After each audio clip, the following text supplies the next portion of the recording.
importante. El día ¿qué fue? El lunes creo les dejé ya las actividades que iban a hacer esta semana, ¿verdad? Pregunto, por ahí les pedí que retomaran lo de las reformas borbónicas, que lo pasaran al cuaderno, y también les pedí que vieran lo de... déjenme ver, ahorita se los presento en la pantalla para que lo puedan ver ustedes.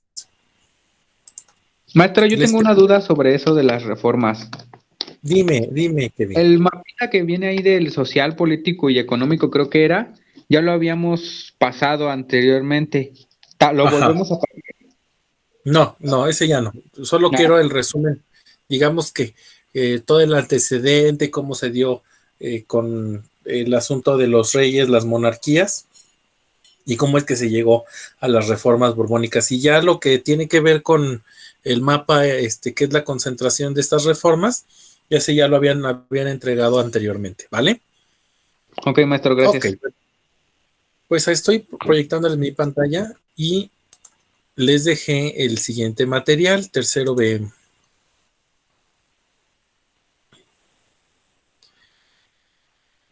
Y lo que les dejé es también ver un video que tenía que ver con todo lo que vamos a ver el día de hoy.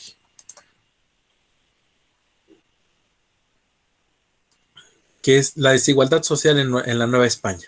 Y vamos a ver corporaciones y fueros, las tensiones de la ciudad y las tensiones de las haciendas y conflictos rurales. Eso es lo que vamos a ver el día de hoy. Entonces, por favor, van a colocar en su apunte la fecha del día de hoy, que es 14 de enero de 2021. Y vamos a empezar por anotar el título. Desigualdad social, corporaciones y fueros. Desigualdad social, corporaciones y fueros. Y le voy a pedir por favor a Alejandro que me ayude con este primer párrafo. Permítame tantito, maestro. Claro que sí. Sí, pueden hacerlo también en un documento en Word, como se les haga más fácil. Ay, ¿dónde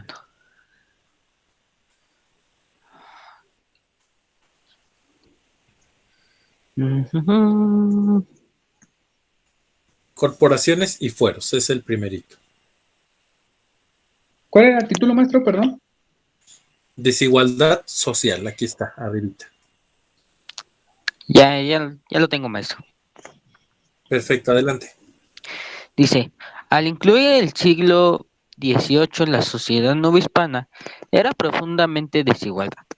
El aspecto más notorio era la diferencia basada en el color de la piel y el lugar de nacimiento, donde, donde los peninsulares están por arriba de los criollos y estas de las castas. Los negros y los indígenas, pero otra forma de desigualdad era que cada grupo seguía regida por leyes distintas, por lo que tenían diferentes obligaciones fiscales y diferentes derechos. Otra desigualdad social radicaba en la pertenencia de corporaciones que las más fuertes eran la iglesia, el consulado de comerciantes, el ejército, pues gozaban de fueros y privilegios. Ok, hasta ahí. Nada más déjenme contesto. Es que Dafne se está tratando de conectar y no puede conectarse. Ok, entonces en nuestro cuaderno vamos a poner corporaciones y fueros y vamos a anotar lo siguiente. La sociedad novohispana era profundamente desigual. En el siglo XVIII, la sociedad novohispana era profundamente desigual en el siglo XVIII. ¿Sale? Luego van a poner ahí punto y seguido. La sociedad novohispana era profundamente desigual en el siglo XVIII. Luego van a poner punto y seguido. diferencias por el color de piel,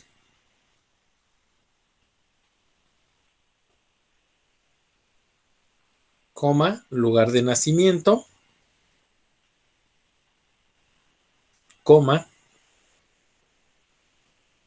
por leyes distintas, coma, por pertenecer a corporaciones. O sea, por todos lados había desigualdad, ¿están de acuerdo? O sea, si tú tenías un color de piel, si eras blanco, eras tratado de una forma. Si eras peninsular, si habías nacido en España, eras tratado de una forma. Si eras indígena, ¿cómo se llama? Te juzgaban las leyes indígenas o las leyes, las tradiciones del pueblo, las costumbres del pueblo. Pero si eras español, te juzgaba la Real Audiencia. O, por ejemplo, ¿no? Si pertenecías a la iglesia, si eras sacerdote, te trataban de una forma. Entonces, por eso se llama corporaciones y fueros este tema. Ok. Y este es un ejemplo de ello. El siguiente parrafito que nos va a ayudar a leer Daniela. Daniela, ¿andas por ahí? ¿Me ayudas, porfa? Sí, maestro. ¿Cuál es? Es en la iglesia, coma. En la iglesia, si un obispo tenía fuero, significaba que gozaba de normas especiales, es decir, tenía privilegios, como ser juzgado por tribunales de su propia corporación. Si cometía un delito, no iba a los juzgados civiles, sino a los eclesiásticos, en los que los propios sacerdotes se encargaban de dictaminar e imponer los castigos. Gracias, Dani. Y pues así, pues no teníamos gran cosa que hacer con estos obispos, porque al final el fuero les permitía tener como ciertos privilegios que no los juzgaran por los métodos civiles y que perdieran su libertad, por ejemplo, que fueran a la cárcel. Entonces, en ese sentido era en el que tenían esa, pues esa preferencia. Voy a ir ahora con, déjenme veo.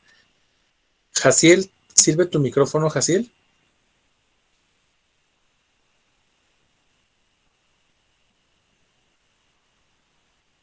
Creo que no, ¿verdad? Déjenme ver. Sebastián, ¿sirve tu micrófono? No te preocupes, Jaciel. Sí, maestro. ¿Me ayudas con el siguiente párrafo, por favor? Durante el reinado de los Borbones. Dice, durante el reinado de los Borbones se estableció que las autoridades de la Iglesia debían subordinarse al rey Carlos III, señalando que los privilegios de la Iglesia eran incompatibles con los intereses del Estado. Por eso se atacaron los fueros del clero. La corona decidió decomisar de manera de préstamo todo su capital, encarcelar en prisioneros civiles a varios sacerdotes usando de diversos delitos y reducir los fueros eclesiásticos. Para restarle poder económico a la Iglesia, en 1804 la corona decidió expropiar todos los bienes inmuebles del clero y prohibirle cobrar impuestos. Ok, perfecto, gracias. Entonces, fíjense bien, los Borbones lo que hicieron fue que a la iglesia primero le quitaron todo el dinero, le dijeron que era un préstamo, en realidad no les regresaron gran cantidad de esos préstamos que tomaron de la iglesia, encarcelaron a los sacerdotes y lo que hicieron fue reducir ese fuero del que hablaba el párrafo anterior, es decir, de ese privilegio que gozaban por pertenecer a la iglesia. Aquí, por ejemplo, en esta imagen estamos viendo las castas, casi no se alcanzan a ver en la imagen, pero todas estas son castas que se dieron en ese tiempo. Otro fuero importante era el de los militares. Ellos tenían y todavía tienen en algunos casos el derecho de juzgar a sus soldados sin intervención del poder civil. Entonces, en nuestro apunte vamos a poner lo siguiente. Vamos a poner que en la iglesia los sacerdotes contaban con un fuero.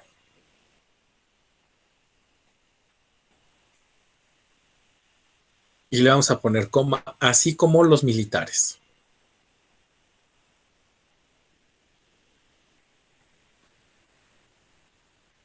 ¿Tenían un qué, maestro? Fuero. Fuero como con F de foca, fuero. Esto de fuero significa que no los podían juzgar más que sus propias leyes eclesiásticas o la propia iglesia. Sí, Rubí. Déjenme ver cómo lo puse. Alguien que lo haya copiado ya, que lo haya pasado ya a su cuaderno, Yo, profe, adelante, dímelo cómo quedó. en la iglesia los sacerdotes contaban con un fuero, así como los militares. Perfecto, gracias, Lalo.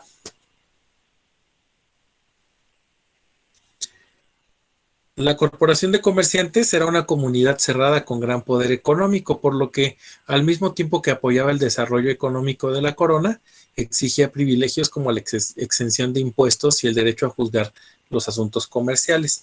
Los Borbones también atacaron, pero no lograron abatir la desigualdad social que se había generado. Entonces, por eso este tema se llama desigualdad social, corporaciones y fueros, porque a partir de estas diferencias en la piel, a lo que se dedicaban, en las condiciones de si eras de parte de la iglesia o no, era como te trataban. Pero habla también de cómo los Borbones decidieron quitarle el poder a estos, el fuero a estos grupos privilegiados para poder hacer las cosas un poquito más pareja para todos, ¿sale? Ok. Van a poner como subtítulo las tensiones sociales de la ciudad. Las tensiones sociales de la ciudad.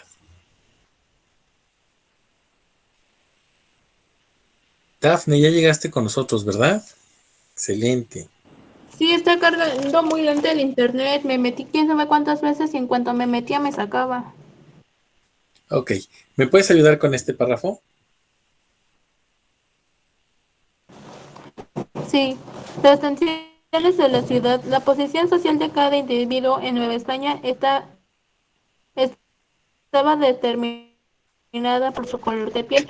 Con el crecimiento monográfico y las reformas borbónicas se fueron incrementando las diferencias, contrastes y tensiones entre los sociales.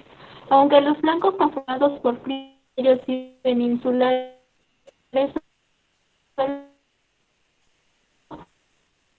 constituían el 16% de la población, eran los que acaparaban y, y detentaban el poder. Los peninsulares eran los privilegiados, gobernaban, estaban en el ejército, en la iglesia, tenían comercios, haciendas, minas y empresas. A la burocracia.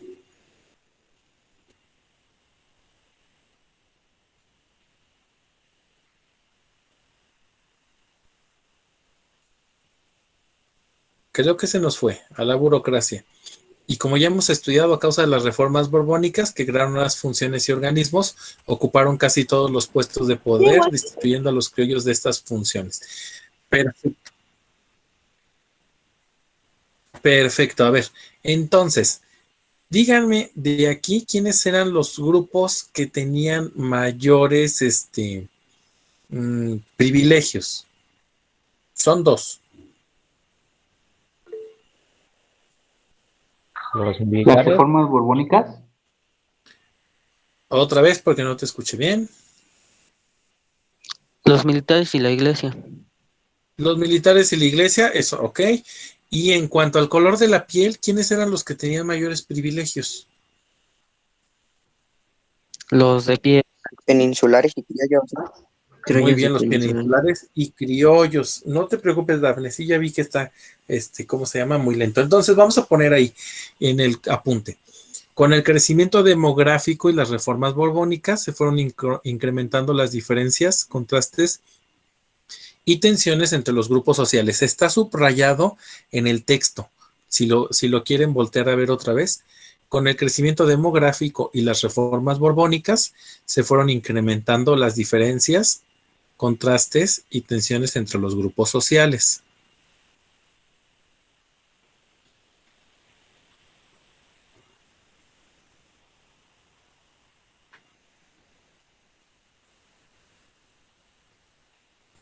Y luego vamos a poner después de esto, con el crecimiento demográfico y las reformas borbónicas fueron incrementando las diferencias. Eso, vamos a poner que criollos y peninsulares eran los que tenían el poder.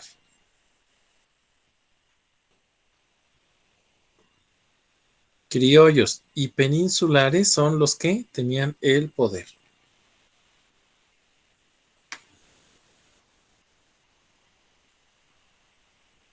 Cuando llegan los Borbones al gobierno, los peninsulares tienen más poder.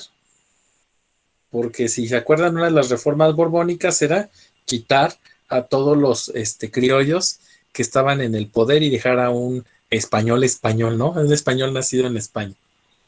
¿Vale? Entonces aquí voy a avanzar. ¿Ya terminaron de copiar, muchachos? Sí. Ya, maestro. 90. Ok, excelente. Lalo, por favor, los dos parrafitos que están en la pantalla.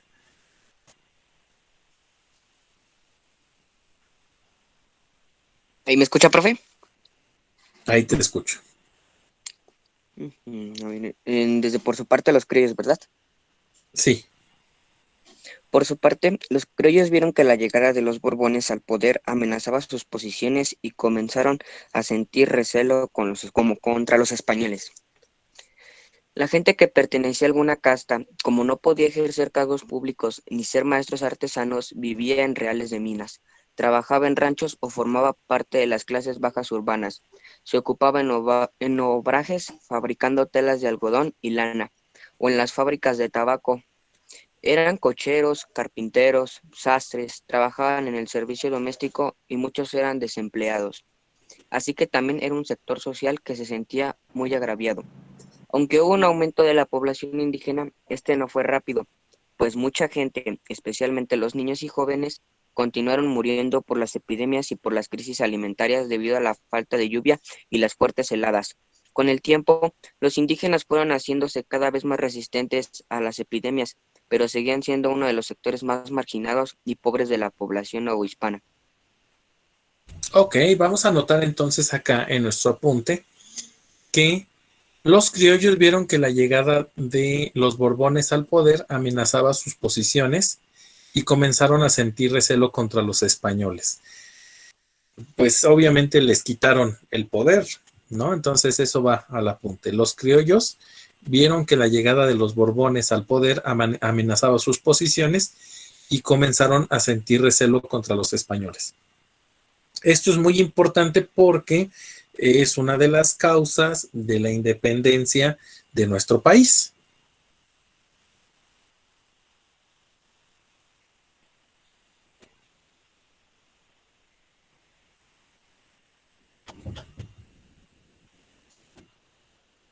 Después vamos a colocar punto y aparte.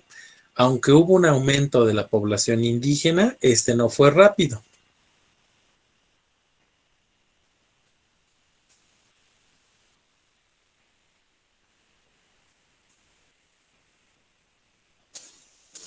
Le van a poner ahí una coma y van a poner: fue uno de los sectores más marginados y pobres de la población novohispana. Fue uno de los sectores más marginados y pobres de la población novohispana. Y de la actualidad, ¿verdad, muchachos? Porque hoy estos sectores indígenas siguen siendo marginados. ¿De los sectores qué, maestro? Más marginados, aquí está abajo, mira, Karen, y pobres de la población novohispana. Ay, gracias, maestro.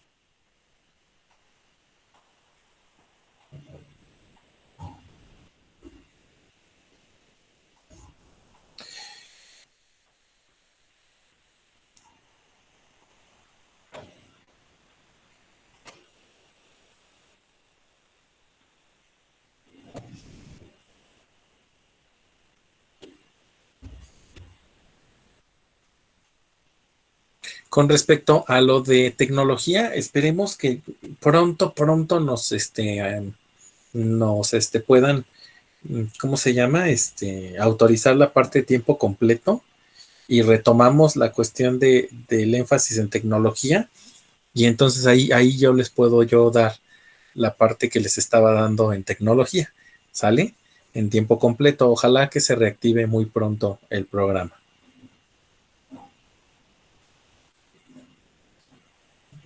Ok, voy a avanzar.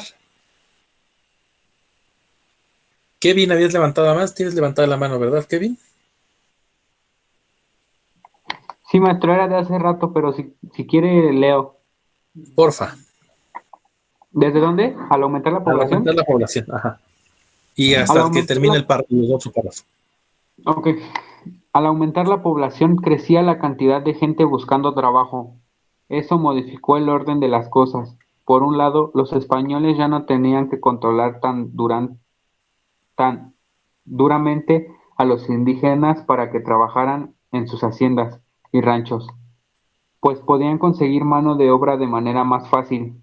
Por otro lado, antes había una autoridad indígena que se encargaba de proveer de trabajadores a los españoles, pero ahora esta figura ya no era necesaria, pues había mucha competencia para seguir trabajando. El aumento de población indígena hizo que los de los indios adquirieran mayor poder y comenzaran a exigir mayor participación en el gobierno. Además, lucharon por ser reconocidos como repúblicas de indios, con gobiernos autónomos, tierras comunales, cargos administrativos y un cabildo. Las reformas borbónicas le restaron poder a las órdenes religiosas para dárselo al clero secular. Esto provocó que los indígenas tuvieran más autonomía, pues ya no tenían que pasarse el día haciendo labores en las misiones o para los monjes, sino que ahora disponían de más tiempo libre para dedicarlo a otras tareas. Además, ya no tenían que pagar innumerables gastos, limosnas y cuotas para fiestas religiosas como bautizos, bodas o entierros. Perfecto. Lo que vamos a anotar en el cuaderno es lo siguiente. El aumento de la población indígena.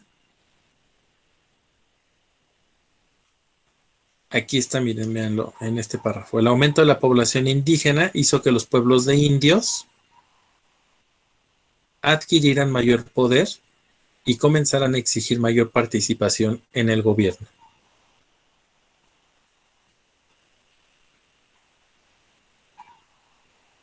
Y vamos a terminar acá. Además, punto y seguido, además, lucharon por ser reconocidos como repúblicas de indios, con gobiernos autónomos, tierras comunales, cargos administrativos y un cabildo. Acuérdense que el cabildo era el organismo para gobernar, o ¿cómo se llama? Sí, el órgano para gobernar ese espacio. Entonces ahí van a colocar el aumento de la población indígena hizo que los pueblos de indios adquirieran mayor poder y comenzaran a exigir mayor participación en el gobierno. Además, lucharon por ser reconocidos como repúblicas de indios, con gobiernos autónomos, tierras comunales, cargos administrativos y un cabildo. Y en el párrafo de abajo, punto y aparte, van a poner lo que viene ahí, que dice: las reformas borbónicas le restaron poder a las órdenes religiosas para dárselo al clero secular.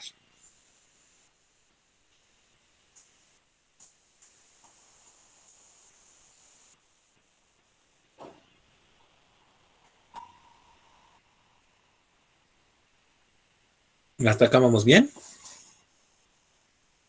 Me espera un poquito, ¿verdad? Sí, por favor.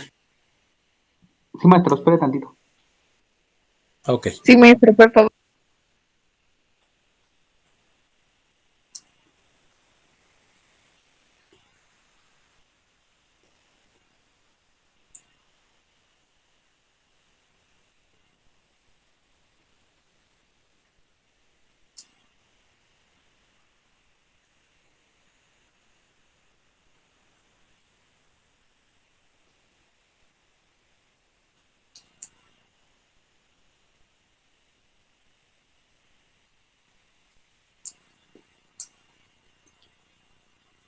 Ya, maestro.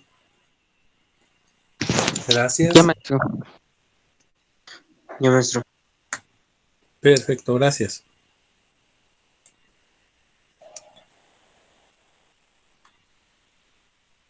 Dice que con el incremento de la población, las ciudades se volvieron insalubres. La gente tiraba los orines a la calle diciendo, ¡agua va! De ahí viene el grito de aguas. ¿Por qué? Porque venían las aguas de los orines, que empleamos actualmente para indicar que hay que cuidarse de algo. Los animales de corral andaban libres, ensuciando y contaminando las calles. La gente tiraba la basura en las acequias, es decir, en las calles. También dice aquí que eran canales de agua que corrían por algunas ciudades. Hoy el río de los Remedios sigue igual, ¿verdad? Y a veces el olor resultaba casi insoportable. Los muertos eran trasladados por las calles hacia los cementerios, pero solo cubiertos con una sábana. Ya se imaginarán. Entonces, por favor, van a colocar en el apunte punto y aparte, con el incremento de la población, las ciudades se volvieron insalubres. Es decir, con falta de salud, eso quiere decir.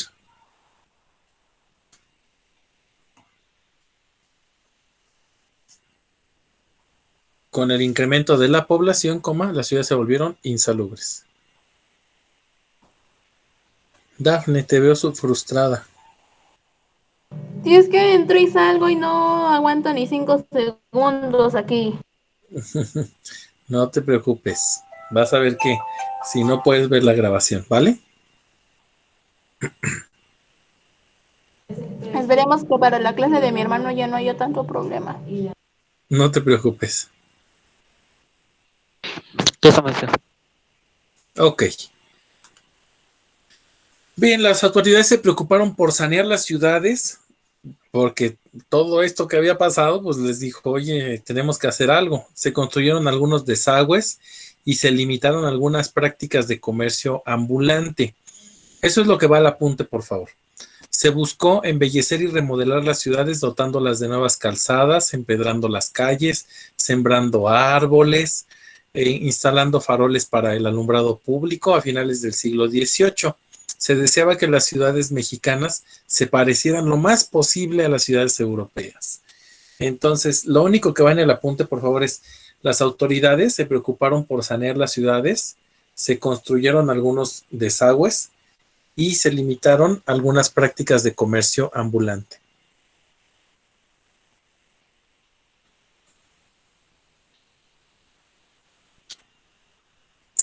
Ya está, maestro.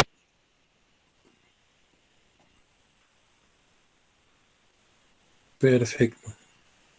Aquí el mercado del Parián, eso no. Anotan como subtítulo el crecimiento de las haciendas y los conflictos rurales. Pero quiero regresar tantito arriba, es que no alcancé a notar. Uh-huh. Ahí estoy.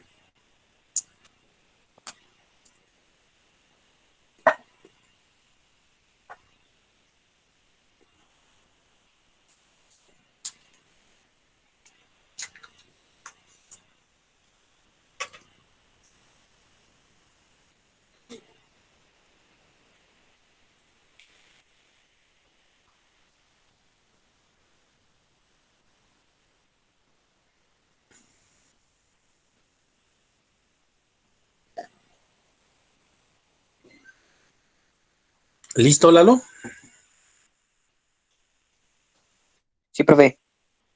Excelente. Voy a bajar entonces ahora sí. El crecimiento de las haciendas y los conflictos rurales. Voy a leer yo el primer párrafo para no cortar. En el siglo XVIII se dio un crecimiento de las haciendas. Se crearon centenares por toda Nueva España, principalmente en dos zonas, en la región del Bajío y Guadalajara, por ahí por Guanajuato. En ellas no solo tenían modernos sistemas de agricultura, sino también estancias ganaderas y ranchos donde se vendían cereales, ganado y los productos derivados. El aumento de la población favoreció el crecimiento de las haciendas porque, por un lado, hizo que hubiera más demandas de alimentos, lo que impulsó una mayor producción y por otro lado había más gente buscando trabajo y las haciendas ocupaban a criollos, castas e indígenas. ¿Sale? Entonces ahí, por favor, vamos a poner que en el siglo XVIII se dio un crecimiento de las haciendas Y lo vamos a poner en ellas. No solo tenían modernos sistemas de agricultura, sino también estancias ganaderas y ranchos donde se vendían cereales, ganado y los productos derivados.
Ya está, maestro.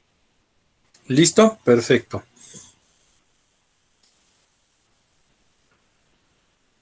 Ahora sí, vamos a Las poblaciones mineras del norte demandaban productos de las haciendas, que también favoreció el incremento de la población. Esto es porque ahí también querían tener productos para consumo de esas zonas, de esas zonas mineras. Déjenme ver quién anda por acá. Karen, no seas malita, ayúdame con ese párrafo. ¿En cuál, maestro? La mayor parte de las haciendas, ahí. La mayor parte de las haciendas solo tenía agua 2 días al mes y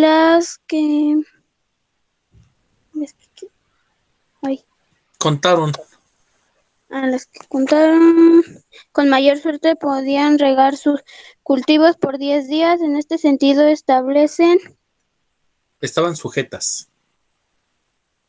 estaban sujetas a las condiciones climáticas.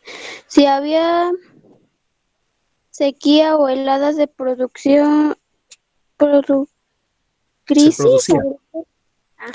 Se producía en crisis. producían crisis agrícolas que afectaban a todos, aumentaban los precios de los alimentos, recibían enfermedades y epidemias Aparición.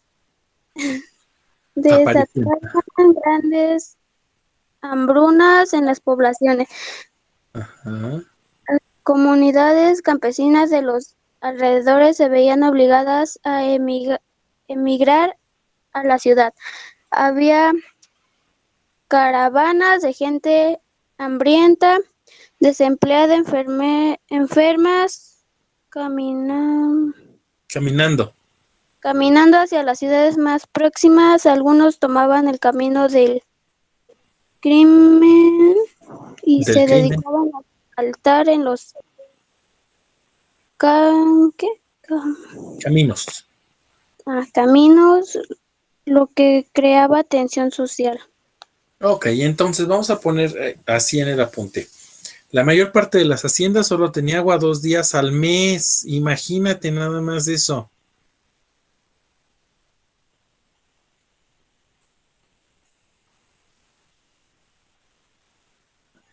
Y después vamos a poner, si había sequía o helada, se producía una crisis agrícola.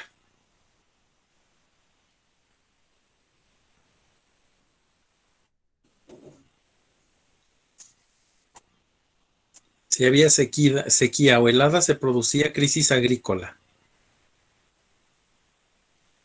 La primera parte que les dije fue, la mayor parte de las haciendas solo tenía agua 2 días al mes.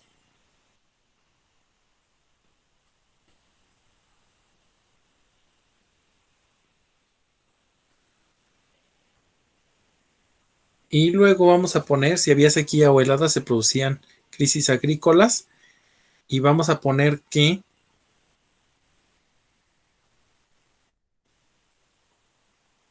las comunidades campesinas emigraban a la ciudad.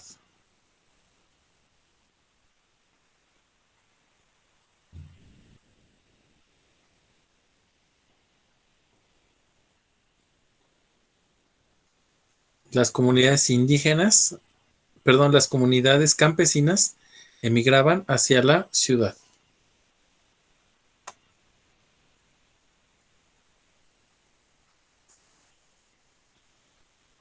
Ya, profe. ¿Listo? Ok. Ya está, profe. Durante el siglo XVIII se dieron algunos conflictos rurales. Algunos fueron en la península de Baja California y en Sonora, como los indios yacuras en 1743, que se rebelaron contra la campaña militar para poblar sus tierras. Los indios nómadas que venían desde Norteamérica eran exterminados por la corona, por lo que se sublevaban frecuentemente intentando resistir. Una de las rebeliones más importantes fue la de los mayas en la península de Yucatán en 1761. Por muchos años, la forma de resistencia de los mayas ante los abusos de los conquistadores había sido huir a la selva o hacerse pasar por mestizos. Sin embargo, un grupo de indígenas del pueblo de Quisteil, liderados por el indígena Jacinto Canec, decidió rebelarse para expulsar a los españoles de sus tierras. A ellos se unieron otros pueblos del sur de Mérida. Los españoles respondieron con una violencia despiadada y en menos de una semana llegó un ejército de 500 hombres a combatir la región indígena, aunque un principio algunos indígenas y Canec lograron escapar. Finalmente cayeron prisioneros. Los españoles quemaron Quisteil y luego ejecutaron a los líderes indígenas. ¿Cómo ven esta historia? Nunca se habían puesto a pensar que ahí en Yucatán los mayas se habían levantado en contra de los españoles, ¿no? De aquí no vamos a notar nada. Bien, la crisis política. Aquí sí tenemos algunas ideas. Eso lo anotan, por favor, es el primer subtítulo, más bien el tema, la crisis política, y el subtítulo, ideas ilustradas en las posesiones españolas en América. Esto lo vieron en el video, si no lo han visto, lo van a ver en el video que les dejé para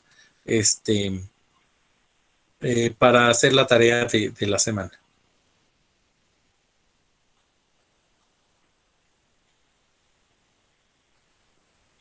Y van a notar de una vez ahí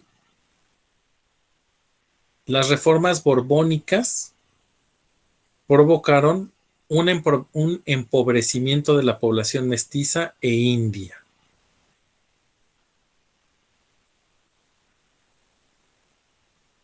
Las reformas borbónicas provocaron un empobrecimiento de la población mestiza e india.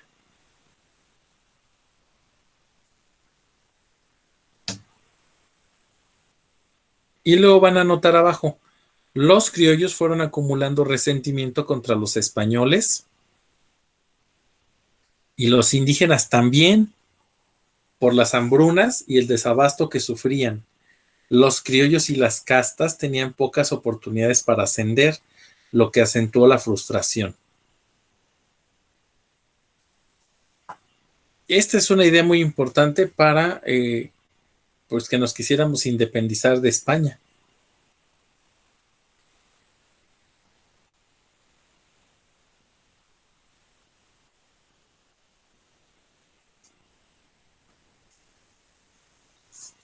Ahí está subrayado, para que lo puedan ir copiando.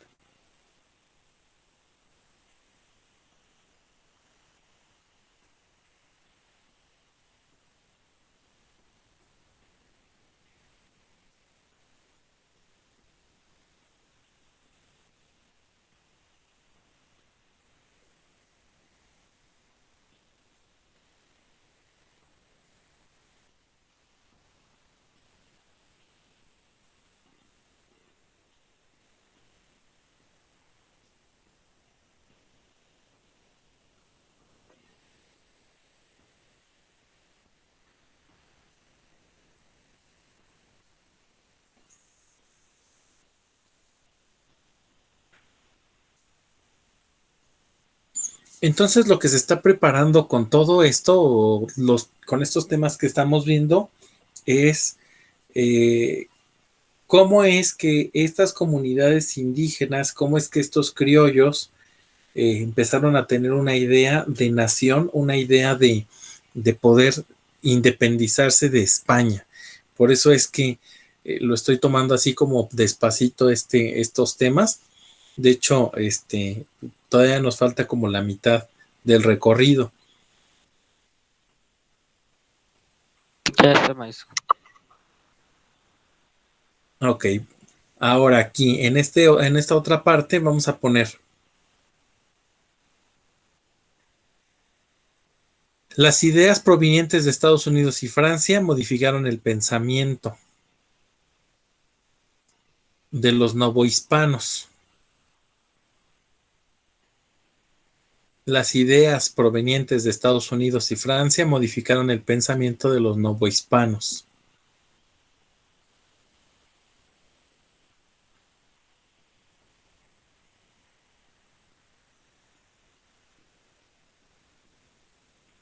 Entonces, hagan de cuenta que esto que sucedió de la Revolución Francesa y la independencia de Estados Unidos, pues hicieron que los pensamientos que había aquí en Nueva España fueran diferentes en cuanto a que solo podían ser gobernados por el monarca, por el rey. Y eso les dio la idea de que ellos podían también ser independientes. Por eso es que es importante que lo anoten en el cuaderno. Las ideas que llegaron provenientes de Estados Unidos y Francia modificaron el pensamiento de los novohispanos. Y aquí dice que en las discusiones en los cafés y en las tertulias se escuchaban palabras como nación, independencia y libertad. Eso no lo van a anotar, pero es importante. Y luego las reformas borbónicas aumentaron el sentimiento criollo al designar a peninsulares como para todos los ámbitos de la administración. Entonces los criollos estaban descontentos por eso, ¿no? Tampoco lo van a anotar porque ya lo anotamos en el párrafo anterior. Ok, entonces ustedes me dicen si puedo avanzar de aquí.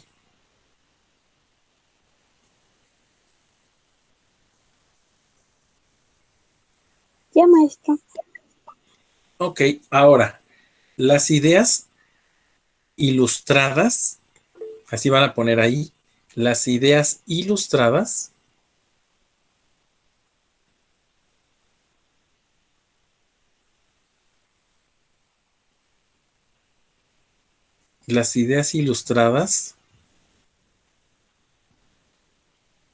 eran referentes a la soberanía, aquí está, nuevas formas de gobierno y el papel que desempeñaba la ciencia en la sociedad.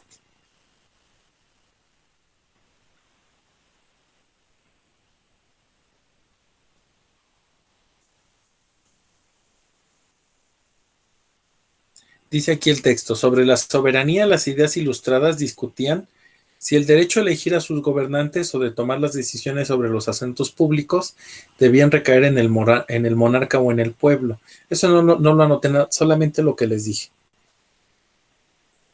Para los pensadores del siglo XVIII, la soberanía era asunto de los ciudadanos, es decir, de las personas y no de los reyes. Debían elegir quién gobernaría y cómo deberían de hacerlo. Eso tampoco lo anoten porque es la explicación de lo que les di para el apunte. Este aspecto fue muy importante para la democracia como la conocemos en la actualidad.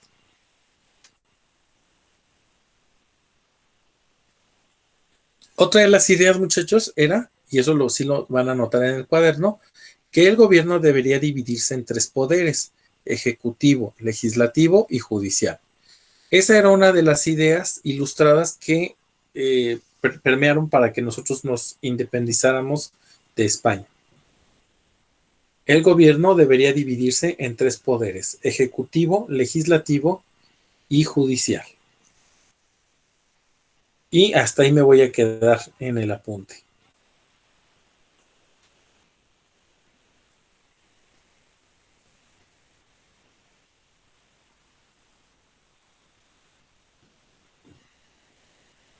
Todavía me falta un poquito de información para poder llegar a la independencia con Miguel Hidalgo. Muy bien, muchachos, pues ¿cómo van hasta aquí? Bien. Sí se van dando Bien. cuenta por qué es que, o sea, si México no hubiera tenido esas, ¿cómo les diré? Esas diferencias sociales, si los peninsulares no les hubieran quitado a los criollos el espacio que tenían, si a los indígenas se les hubiera dejado seguir tomando sus propias decisiones, muy probablemente hoy todavía seríamos parte de la monarquía española. Así como hoy todavía Inglaterra, bueno, la mancomunidad inglesa, Canadá pertenece a Inglaterra, así como algunos países africanos todavía pertenecen a Inglaterra, ¿no? Pero no fue así porque precisamente se dieron algunas de estos antecedentes, ¿vale? Por favor, mándenme el apunte a esta sesión en línea para que les pueda calificar y poner su participación. Les pido por favor que me vayan anotando en el chat su nombre completo, empezando por apellidos, por favor, para poder tener la asistencia. La semana que entra todavía les voy a dejar actividades y la siguiente semana ya voy a volverles a dejar cápsulas o voy a ver la posibilidad de tener un poquito más de tiempo con ustedes en la clase de historia, ¿vale? Conforme se van anotando, pueden irse retirando. Les agradezco mucho que hayan estado aquí. Les deseo un feliz año. Me da mucho gusto volverlos a ver porque ya me hacía falta volver a tener contacto con ustedes y la verdad es que para nosotros es una cosa de felicidad como no tienen idea de volver a verlos, aunque no lo crean, aunque digan, ay, ¿cómo cree que ustedes se van a preocupar por nosotros? Pero pues es parte de la vida de un maestro, el hecho de tener contacto con sus alumnos. Así es que nos vemos la próxima semana en este mismo horario, ¿vale? Cuídense mucho. Maestro, Hasta luego. Hasta luego, maestro. Se cuida. Hasta luego, maestro. Se cuida. Cuídense mucho. Adiós, maestro. Nos vemos, Dafne. Lo vi como 5 minutos, pero aquí estoy. Gracias, Dafne. Bye. Hasta luego, Rubí, que estés muy bien.